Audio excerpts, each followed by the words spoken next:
Assalamu alaikum viewers, I'm Zubia Irfan. Welcome to another show of CxO Talk. As you know, it's a knowledge sharing platform for all the sea level across the Pakistan and around the globe. Every time we invite some interesting personalities in our show, today we are honored to have Mr. Shahid Ahmed Osmani with us.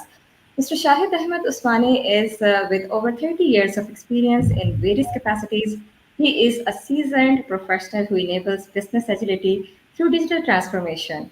He is the managing director and CEO of Timestream Management and Solutions. So let's meet and greet Mr. Shahid. Assalamu alaikum, sir. Walaikum assalam, and I'm honored to be here. Thank you very much for inviting me. I have a lot to Welcome share. to the show. I'm Okay. looking forward to it. So, right. So, Mr. Shahid, could you please give a brief introduction to our viewers about yourself and your role within your organization? Yes, thank you very much. I started my career back in 1987 in Karachi, and then Right. right after I graduated from postgraduate from IBA in Systems Analysis and Design.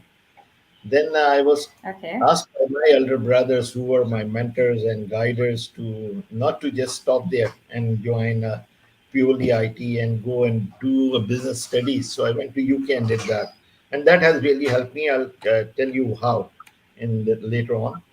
But then after coming back, I joined Exxon Chemicals, and then later on with Philips Pakistan, started my career not as an IT professional, but on the business side as a financial analyst. The biggest challenge I received was in 1990 when I was asked to join Hino Park, which was completely running their operations on a PC-based environment. That was the first digital transformation project. I was asked to head Right. the IT department and then, transform the entire operations there onto a mini frame-based ERP system. So, Alhamdulillah, took that challenge up and stayed there for 8 years. Then came to Dubai in 1998 and worked with Okay. Alphatam on their Y2K project. So, have seen that era as well, all the panic and everything that was there for Y2K. And we worked on the SAP implementation project, which involved around 80 consultants from abroad, and then revamping. Mm. And because Alphatam is a large retail group here, and it deals all the Uh-huh. way from Caterpillar the trailers and everything, to the electronics and even retail. IKEA is also part of them. So that entire revamp was a major transformation. And then from there, I was picked up by the Dubai government in Dubai World, where I headed the practice for uh, process improvement across the major names that you have heard across Dubai, like DP World, Nakhil, and all those, because they were under the umbrella of Dubai World. So I was heading the business process improvement practice there for 4 years. I stayed there until 1990, saved around more than 160 million dirhams across these entities. And those were, the endorsed saving by the business themselves. Then I came to Dubai Customs, which was also under the same umbrella, but I had worked closely with them. And I stayed there for 10 years, got retired in 2020. And then when I was retiring, I met a few colleagues of mine who said, let's start something, because they are almost my age group and they were also looking at the future and how they can contribute back to the businesses, And so we started Timestream. And it has two verticals. One is the software solution side, the other is Okay. consulting side. And as you can see, the tagline, it says enabling organizational agility through digital transformation. So we wanted to make sure that even our solutions contribute to adding value and making organizations agile in today's world. So that's how, in between, I have worked with the executive council of Dubai, where I was deputed, and I was called there to complete the service costing methodology, which I take it as an honor for myself, because then once I completed that methodology, it was mandated through a Mm-hmm. decree of His Highness Sheikh Mm-hmm. Hamdan bin Mohammed in 2017, to be used by all the government departments. So, in a nutshell, this Great. is my entire journey was professional journey.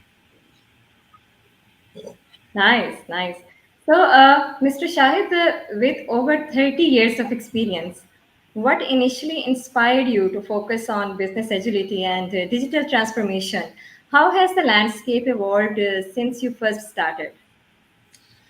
Very interesting question, and it's very relevant to me also. Like I said, if you heard previously when I told you about my history, the first transformation project I did was in back in 1990 when I joined Hinopa, and that's when I noticed that that was the era of ERP and everything, and there were a lot of gaps there. So in terms of when you look at these ERPs and all these systems which are available, Oracles and SAPs, they target the tasks Uh-huh. that an individual do. But to complete a job, it's not only one task; it's a combination of tasks and a lot of time in between, which is never monitored or never improved. And that is where I got into that. I developed a passion for business process management, which targets these times, which is almost 95% of the total time that is spent on any task that is completed. Only 5% the task is worked upon, and that is 5% is targeted by ERPs. So digital transformation is not only about just putting in a system to take care of your manual tasks. Hmm. It should be targeting around improving the entire end-to-end service product. Like it's very much relevant in a production environment, and this is what I learned when I was with that you have a supply chain, and an item starts with some components in the beginning and ends up as a car. So this Right. entire thing is applicable anywhere to any process or any service. They also have a bill of material of the individuals who are contributing in delivering that service or product.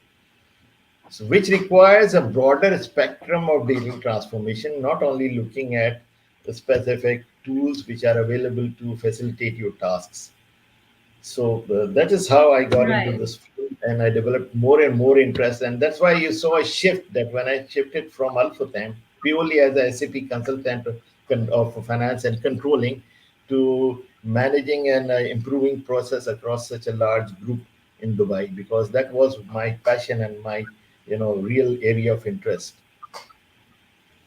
And having knowledge of both Okay. Okay. fields, this is, yeah, having knowledge of both the fields, that's where I thought that I would be able to add more value, because I would be the catalyst between the IT and the business. Right. Right. So, Mr. Shahid, can you explain the Agile Organization Profiling Certification process? How does it benefit organizations in terms of operational and strategic agility? Okay.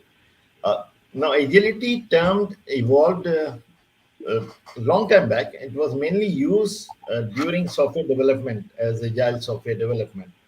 And then what Okay. happened, like methodologies like Scrum and all that, where the IT teams or development teams used to develop softwares in a quick manner in various iterations rather than taking the entire thing at once and trying to implement it. But then it spread across the business practices because that is where it was needed more. People Right. and organizations needed to respond quickly to any challenges they are facing, and with the time going on and post pandemic also, we have seen Mm-hmm. a tremendous change in terms of how quickly it requires a response from the organizations who are Right. affected by anything that happens outside the organization or even inside the organization. So that inspired me to get in touch with Business Agility Institute, because I was at that time implementing the certification for Dubai Customs. It was part of our Dubai government in excellence program as one of the criteria. So then I got, when we established Timestream, I got into partnership with Business Agility Institute USA, and Dubai Customs apparently, and in fact, was the pilot for this certification. And after we got the certification for Dubai Customs, they became the first government entity in the world to be certified as Right. an agile organization. And Hmm. then why it is important, because it doesn't only look at one aspect of your organization. Mm-hmm. What we are living in a connected organization world where everything it has been connected since long, but now we have started noticing it, that any change has an impact as a chain within the organization. When a legislation changes, policy changes, that might affect your strategy, that might affect the services you are delivering, which is delivered through processes and by departments. So it requires a change at every level over there. It is delivered by people acting on delivering those services, so they get affected. I mean, one simple example I'll just give you quickly. Right after pandemic, the first thing that happened was work from home. Yes. Not many organizations were ready for it. The first thing it Right. required was a legislative change. What was it? You needed a work from home HR policy. Uh, So that is one thing that got affected by work from home. Work from home was something which was forced by a black swan event like COVID, right? mhm. That basically triggered thought in everybody's mind that the organization have to be very agile in order to respond to these changes. But the biggest challenge there is to detect where the changes are required and then make those Right. changes and respond. So all this thing is basically collected in this agile profiling to see what are the things which can help your organization become more adaptive, reactive, and resilient to any change which can happen. And it Right. has a, yeah, the journey involves basically interviewing as well as some evidences to be provided by the organization in various capabilities and behaviors, so that they can business agility institute does an assessment on the basis of those submitted evidences as well as questionnaires which are sent across the organization to assess where the organization stands against each criteria and capability and behavior, and they score it. And then they do a benchmarking against international organizations, your peers of your size and your complexity, to tell you where you stand and whether you have got 2 stars, 3 stars, 4 stars. Plus, it gives you a path in terms of a roadmap that what needs to be improved in order to increase the maturity. So it's a very Right. interesting thing, which which is not like any other certification which you do when you are doing something. You get that certification by showing them that look, we are doing these things right. This is more of a continual improvement Right. methodology which makes you more adaptable and take opportunity which is posed by those sometimes threats or sometimes changes, because if you quickly respond to it, then you are able to immediately see that what the opportunities are there. I'll just take 1 minute to give a very relevant example of Uh-huh. a being. When you touch something very hot, what happens? Immediately your brain reacts and asks your muscles to pull your hand away from it, correct? Now Correct. imagine if the brain doesn't react in time, what happens? You'll burn your hand. And what happens then? The entire body, biology of the body starts fighting that damage that has been done. This is all Absolutely. digital information technology is all about. In your organization, if there is a pain area somewhere, the earlier you can get and detect that pain area, and then you have the right remedies to encounter that you know that okay, I have to ask my muscles to pull away from it, otherwise I'll get more damage. This is what your brain says, but an organization takes decision based on that information, and this is what information technology is all about, and this is what agility is all about. So the quickly you are able to move out your hand, the more agile you are, and the time you take in order to move your hand will damage your organization and will not help you in moving forward.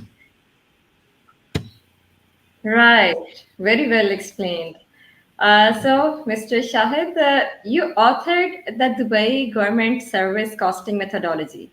Could you elaborate on this methodology and how it has helped improve government services?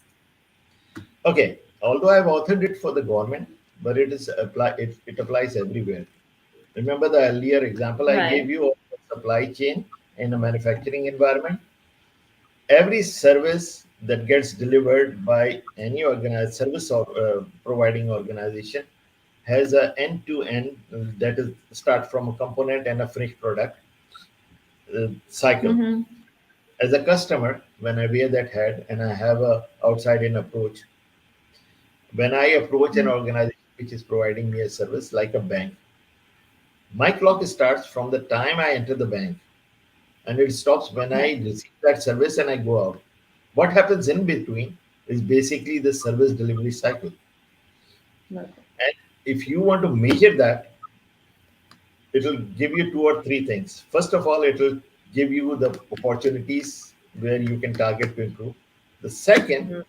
it'll tell you how much is it costing you as an organization to provide that service and whether the fees you are charging against it is it viable or not. If it's a competitive world Right. and you've got other similar institutions providing the service, you would like to be competitive in the pricing, right? But you don't know Right. whether to increase that price or lower down that price. Same happened with the government Hmm. here, that they have got a list of charges that they Mhm. have to collect from the customers, but internally it is very difficult to find out whether those charges are viable or not. So this service Right. cost methodology, what it does, it maps the services that are being provided, first of all, to the end-to-end process that is performed in order to deliver the service. Then you come a level down. You look at what are the steps, who is performing the step. Is it through a system or an individual? Is there any material involved or not? And then Hmm. you start accumulating the cost from the task level all the way up to the service Right. and see what is the total cost of the service. So for the tasks that are being performed by individuals, you look at their HR costs and you say, okay, this guy monthly costing me, let's say 40,000 dirhams, and his per minute cost is X, and he is spending 2 minutes in doing this task. So this is his cost. And I'll give you an example of when we print our car registration cards here. We go to the counter, the guy immediately takes our details. He spent 3 or 4 minutes with us and he Right. gives us. Now, along with the time that is spent by that individual, there is a cost of that card which he gives me. There's a cost, depreciation cost of the printer that prints the card. So, and the overheads of that particular center where he's operating from. So these also fractionally get added to the task level and then accumulates at the service level. And then you get a full service cost of one unit of the service that you have delivered. So this is how this methodology calculates the cost and leverages heavily on the underlying technology to help you Right. capture the time as well as the cost. Okay, okay. So, Mr. Shahid, you have won awards for fostering public-private partnerships. What is the key to successful collaboration between these sectors, particularly in improving public services? I'll come back to my previous example. That was for the card printing, where only one government entity was involved, right? But Right. what happens when you buy a home? There's more than one entity that is involved. There could be government entities, there could be entities which are not government and private entities. And for Okay. me, like I said, when I start my stopwatch, I start from the time I approach until the time I receive my end result. So in that entire cycle, whoever is involved is part of that cycle. As a customer, I don't care who is delivering a task or who is doing that task. I will measure the entire end-to-end time of the site of the service being delivered to me. And it becomes extremely important that if I focus only on one silo, let's say if the government only focuses on themselves and improve themselves, but the partner which is involved in delivering the service doesn't take any initiative to improve their time or their service, the end result will not be satisfactory for the customer. So it is Absolutely. very important. It is very important for any, and we were in customs. I mean, you have multiple examples like when you are importing and exporting goods for an importer or an exporter, their time starts when they know that my shipment has arrived at the port until the time it reaches the warehouse. Now, in between, you can see there are a lot of entities involved. There's customs, there are port authorities, there are transporters, right? And Right. transporters are private people. But not unless they all work together, they will not be able to improve the time of it takes for goods to arrive at the port until the warehouse. So it's a very interesting aspect. and we all have to, think in this way when the services are being delivered, both private as well as and the government side. Okay, okay. So, Mr. Shahid, given your role in facilitating business agility in UAE, where do you see the future of business agility heading in the region, Yeah, particularly with the as I focus on mentioned, yeah, digital you'll be surprised that when we got Dubai Customs assessed, I received a call from Business Institute. Their president, CEO, Ivan Reborn, he was a good friend of mine. He said, Shahid, are you sure you submitted to me the right documents? I said, why? I said, the score that you people are getting has not been scored by any other organization. Until that time, they had, I think, benchmarked around 1,800 organizations around the world. And he said, you got the highest score. right, So I said, well, that's how we are in UAE. Because the example I gave you is very relevant because it was right after COVID. And you know what happened after COVID? Whereas other organizations they started suffering losses and was a questioning their sustainability and their existence.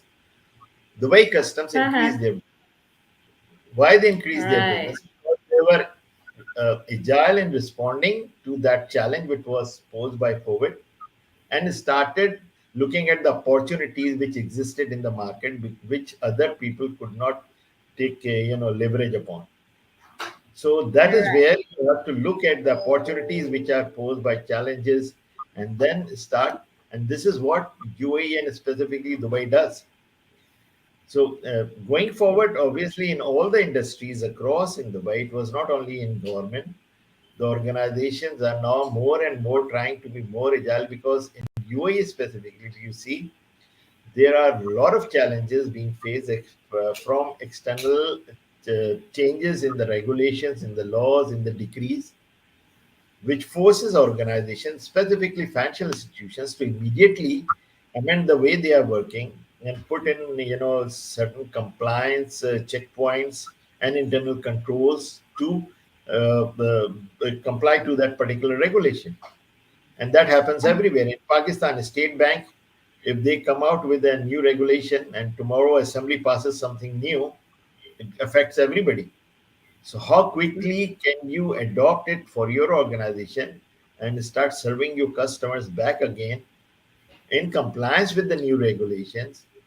That is where the opportunity comes in that you look at, okay, who are my competitors? Okay, they are not ready as yet. So, let's start grabbing their market share. So this is it's a very interesting thing that how vital it is for the contribution of business growth, business agility. Absolutely, I totally agree with you. Digital transformation is increasingly important for government services. How do you think digital tools can further improve the efficiency and the accessibility of public services? Right. If For the methodology that I wrote, I told you that we took it all the way to implementation, and I Okay. also said that it leveraged heavily upon the technology, underlying technology. That was the first evidence which I could show to the world that how important technology is. Because when you want to capture a task time of an individual who is working on something, you can't do it manually. He can't say that, okay, I've been starting on it and he'll put it on a paper and he'll say, okay, I've ended it, right? You needed systems underlying which can automatically grab that time and start calculating the cost of that individual. In the same manner, when I talk about business agility, Mm-hmm. the impact any change would have from a strategy all the way to your systems should be able to organization should be able to track it down immediately and do an impact Mm-hmm. analysis through a digital twin of their connected enterprise. What is a digital twin? Digital twin is an exact replica of the operations of your organization. Okay. So you Okay. can literally drill down that you can see, okay, I've got this new regulation, and that digital twin, I've got worked on tools, and there are tools available in the market, which when you say that, okay, this regulation has come, let's see immediately by clicking on that particular regulation, which processes and services are affected, it will give you a list. Then you'll say, okay, this process is affected. Then which steps are affected, it will give you a list. Then let's say which people are affected, it will give you a list. It has taken care of your training of your HR people on the new regulation. And then when you click on it, it will show you which systems are serving in this process, in this particular step. And then you can immediately go and make a change over there in that system. You can train the people, you can change the process. So you can see the impact of that this kind of technology can bring, and you can very well imagine yourself also that if you try to do this thing manually, how much time it will take you, and how much time Absolutely. after that will it take you to implement the changes and then respond to it. So technology, I mean, we have to see how quickly we can use it. I mean, we are everybody's talking about AI now. We have got two aspects of it. One is generative, one is cognitive. Cognitive is when those changes that are required to be done in order to meet the challenge will be also done by the computer. So that is a little far ahead when your computers and your systems will have enough data that they will be able to take the decisions on your behalf. And where they might not be able to take a decision, they will just propose you that these are the possible decisions, which one you want to take, by giving you a good risk analysis of both of them. Good example is when you drive a autonomous vehicle now. I saw a video that day that there was a Tesla going, and then they immediately saw a child running off the footpath. That Tesla took evasive action faster than I thought even a human brain could take, and it banged it to the footpath in a pole on the footpath. But what it did, it immediately did a cognitive kind of artificial intelligence where it realized these are my two options: either I hit the kid or I hit the footpath. And it did the risk assessment that if I hit the kid will die. If I hit the footpath, only my car will be damaged, and it took that decision. So this is where the cognitive world is going, and digital transformation going forward will be going that way. Where it will be able to help you and take business decisions also, and perhaps at places take business decisions for you to make you more agile in responding to the market threats and opportunities. Absolutely. So, Mr. Shahid, looking ahead, what are your goals for the next decade in terms of contributing to government services improvement, business reengineering, and fostering innovation? Exactly what I said in my last answer.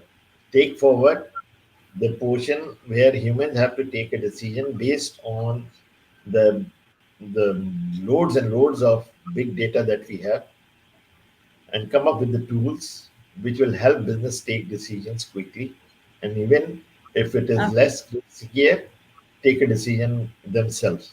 So this is the next step in service process improvement, where those Right. things, the data will be analyzed and decisions will be taken automatically to fix the Okay. things.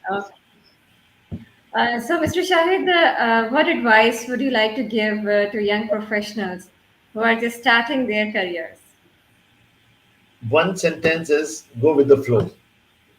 The times have gone when people used to do career planning, that okay, I see myself today over here, in 5 years time I'll be there. What happens to Lehman Brothers, who was one of the giants in 2008? Imagine the people who had done their career planning there. So you see organizations, big organizations, who are here today, gone tomorrow. So, Absolutely. why do you do your career planning, and what young people, when they complete their education, they look forward to? They look forward to good jobs, job satisfaction, and do something in which they are passionate about. So just do whatever they think they are passionate about. In order to authenticate their knowledge, they still have to get some certification, or some diploma or something, short term education to be done, plus the experience that they can get by immediately grabbing any job that they can, and then move forward in their career.